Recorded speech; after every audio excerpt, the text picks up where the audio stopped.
Railway की तरफ से 2 दिन पहले एक ऑफिशियल नोटिफिकेशन जारी करके बताया गया है कि रेलवे में अब ग्रुप डी की जो पोस्ट है उसको खत्म कर दिया गया है। अब रेलवे में 1800 से लेकर के 2800 ग्रेड पे तक की जो भी भर्तियां जो भी पोजीशंस है उनको अब ग्रुप सी के अंतर्गत मर्ज कर दिया गया है।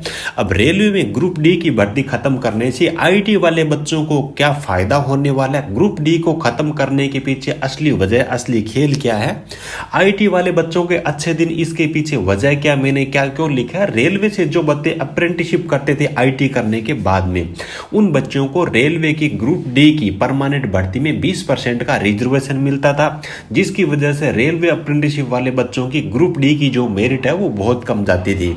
अब अगर ग्रुप डी को खत्म कर दिया गया तो रेलवे से अप्रेंटिसशिप करने वाले बच्चों को कोई फायदा मिलेगा या नहीं मिलेगा, और मिलेगा तो किस हिसाब से मिलेगा, इन सब चीजों को डिटेल में आज की इस वीडियो में कवर करने वाला हूं। सो वीडियो में लास्ट तक मेरे साथ में बने रहना। दोस्तों 2 दिन पहले रेलवे की तरफ से जब ऑफिशियल नोटिफिकेशन जारी किया गया था ग्रुप डी की पोस्ट को खत्म करने को लेकर के, उसके बाद में इस प्रकार की अलग अलग न्यूज़पेपर के अंदर आपको कटिंग और खबर आपने भी देखी होगी, जिसमें लिखा गया रेलवे ने खत्म किया ग्रुप डी ग्रेड, 1800 से 4600 ग्रेड पे के कर्मचारी ग्रुप सी में आए, 4800 प्लस वाले ग्रुप ए और बी के अंतर्गत आएंगे। ग्रुप ए के अंतर्गत तो वास्तव में प्रमोशन से ही ज्यादातर लोग जाते थे, भर्ती ग्रुप बी और ग्रुप सी के अंतर्गत ही होती थी ज्यादातर। अब देखिए वास्तव में क्या है कि ग्रुप डी की जो वैकेंसी है ना, वैसे तो 1800 से लेकर के 2800 ग्रेड पे तक के सभी कर्मचारी ग्रुप डी के अंतर्गत थे, जैसे कि एएलपी है, टेक्नीशियन है, ये भी ग्रुप डी के अंतर्गत ही आते थे।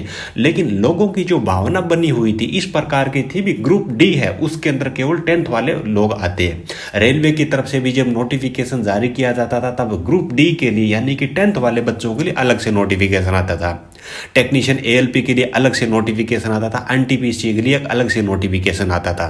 तो अब इन्होंने किया कि ग्रुप डी को खत्म किया है, इसका मतलब ये है कि अब 10th पास वाली जो वैकेंसी थी ना उसको भी इन्होंने ग्रुप सी के अंतर्गत डाल दिया गया। अब इसको खत्म करने के पीछे वास्तव में लॉजिक क्या है, आईटी वाले बच्चों को क्या फायदा मिलने वाला है।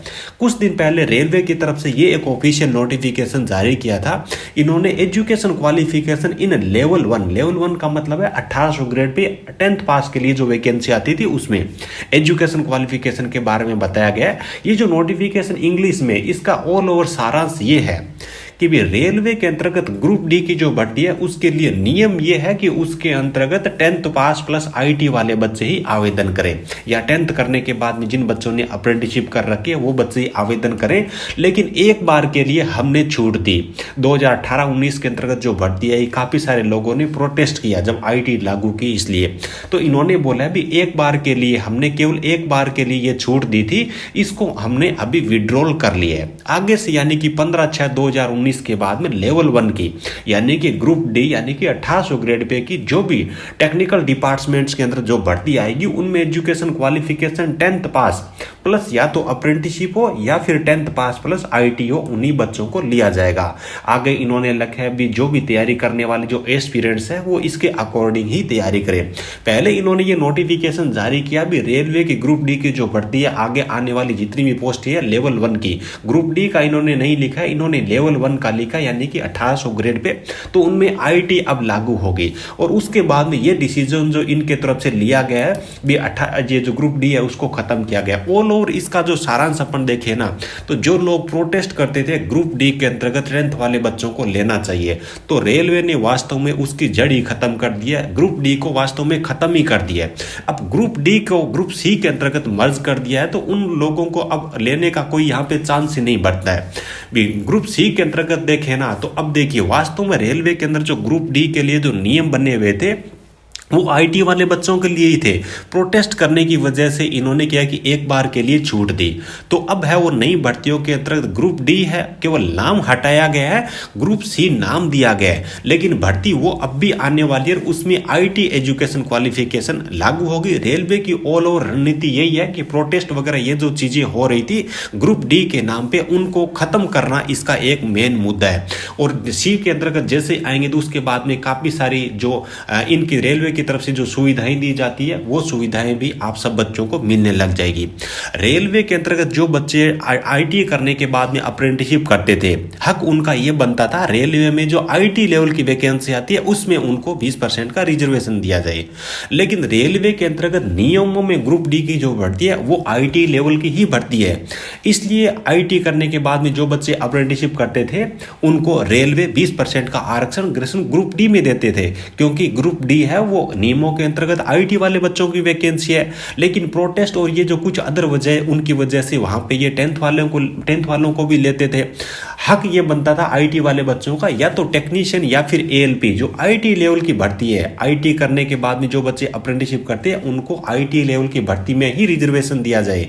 लेकिन वास्तव में नियम रेलवे के ये कहते थे ग्रुप डी की भर्ती है वो भी आईटी लेवल की भर्ती है, जिसकी वजह से वहां पे 10th पास वाले बच्चे भी आ जाते थे फॉर्म भरने के लिए और आईटी वाले बच्चों को भी 10th लेवल की वैकेंसी में रिजर्वेशन दिया जाता था। अब आईटी वाले बच्चों को फायदा ये होने वाला है कि ये जो अप्रेंटिसशिप है इनका 20% का जो रिजर्वेशन है जो बच्चे रेलवे से अप्रेंटिसशिप करेंगे ये तो बना रहेगा। ये केवल और केवल ग्रुप सी की जो सभी पोजीशंस है ना इनमें नहीं मिलेगा। भी पहले क्या होता था जो 1800 ग्रेड पे की जो भर्ती थी उनमें 20% का रिजर्वेशन मिलता था। अब ग्रुप सी के अंतर्गत ही वो जो पोस्टें जो पहले ग्रुप डी के अंतर्गत थी यानी कि 1800 ग्रेड पे वाली यानी कि 10th लेवल पे जो भर्ती लेते थे ये 1800 ग्रेड पे की वैकेंसी थी। बाकी टेक्नीशियन की बात कर ले एएलपी की बात कर ले वो 1900 ग्रेड पे की भर्ती थी। तो रेलवे से अब जो अप्रेंटिसशिप करेंगे उनको 20% का रिजर्वेशन तो बना रहेगा। वो बना रहेगा जो पहली वाली जो पोस्ट है 1800 ग्रेड पे वाली जो पोस्ट है उनको छांट करके उनकी जो भर्ती आएगी तो उनको 20% रिजर्वेशन दे दिया जाएगा। और साथ में बड़ा आपको फायदा ये मिलने वाला है कि आईटी वाले बच्चे ही केवल आवेदन करेंगे तो उसमें 20% का रिजर्वेशन आपको फिर अलग से मिलेगा। तो एक तो फॉर्म कम आएंगे और उसके बाद में आपको ऊपर से जो बच्चे अप्रेंटिसशिप करेंगे उनको 20% का रिजर्वेशन मिलेगा। तो आपकी नौकरी लगने के पूरे वहां पे चांस होंगे। और अब देखिए मैंने लिखा है अभी आईटी वाले बच्चों के अच्छे दिन। अब देखिए अगर ग्रुप डी की जो वैकेंसी आती थी लाखों के अंतर्गत बड़ी भर्ती आती थी उसमें केवल आईटी वाले बच्चों को ही लेते हैं, तो आईटी वाले सभी पढ़ने वाले बच्चे हैं उनको जॉब मिल जाएगी। तो इस हिसाब से देखें तो ऑल ओवर रेलवे का जो मकसद है इस नोटिफिकेशन को जारी करना ग्रुप डी को खत्म करना 10th पास में आईटी वाले बच्चों को लेना इनका मकसद है। थोड़ी बहुत जो सुविधाएं हैं उनमें भी विस्तार होगा, अप्रेंटिसशिप वाले बच्चों को भी इसमें फायदा मिलने वाला है। तो सब बच्चों के लिए जिन्होंने आईटी कर रखी है उनके लिए एक बड़ी न्यूज है। ये वास्तव में आपके लिए आपकी जिंदगी को बदलने वाला रेलवे का फैसला है। उम्मीद है कि सारी चीजें आपको अच्छी तरीके से समझ में आ गई होगी। कुछ भी आपको डाउट हो तो नीचे कमेंट करके पूछ सकते हो। चैनल पे पहली बार विजिट कर रहे हो तो चैनल को सब्सक्राइब जरूर कर लीजिएगा। इसी वीडियो के डिस्क्रिप्शन में आपको हमारे टेलीग्राम चैनल की लिंक मिलेगी, उसको जरूर ज्वाइन कर लीजिए। टेलीग्राम चैनल पे सभी वीडियोस के जो लिंक है वो सबसे पहले मैं वहां पे शेयर करता हूं। सभी प्रकार के ये जो नोटिफिकेशन वगैरह ये सारे के सारे मैं वहां पे शेयर करता हूं। तो कोई भी अपडेट है टेलीग्राम चैनल को आप ज्वाइन कर लोगे तो मिस नहीं होंगे। रेलवे ग्रुप डी पोस्ट को खत्म करना आईटी वाले बच्चों के लिए एक बहुत ही बड़ा और अच्छा सुनहरा अवसर है। आईटी वाले बच्चों को मुझे पूरी उम्मीद है कि ग्रुप डी में 10th को खत्म करने के बाद में आपके सुनहरे और अच्छे दिन जरूर आने वाले हैं। फॉर्म कम भरे जाएंगे जिस वजह से वैकेंसी काफी बड़ी आती है, लाखों में वैकेंसी आती है तो आपको बड़ा फायदा होगा। साथ में अप्रेंटिसशिप वाले बच्चों को 20% का रिजर्वेशन तो बना रहेगा, लेकिन फॉर्म केवल 10th वाले भरेंगे तो फॉर्म आईटी वाले भरेंगे तो फॉर्म कम मांगे तो उनको एक दूसरा अवसर बड़ा अवसर भी मिलने वाला है। चलिए आज के इस वीडियो को यहीं पे एंड करते हैं। Thank you.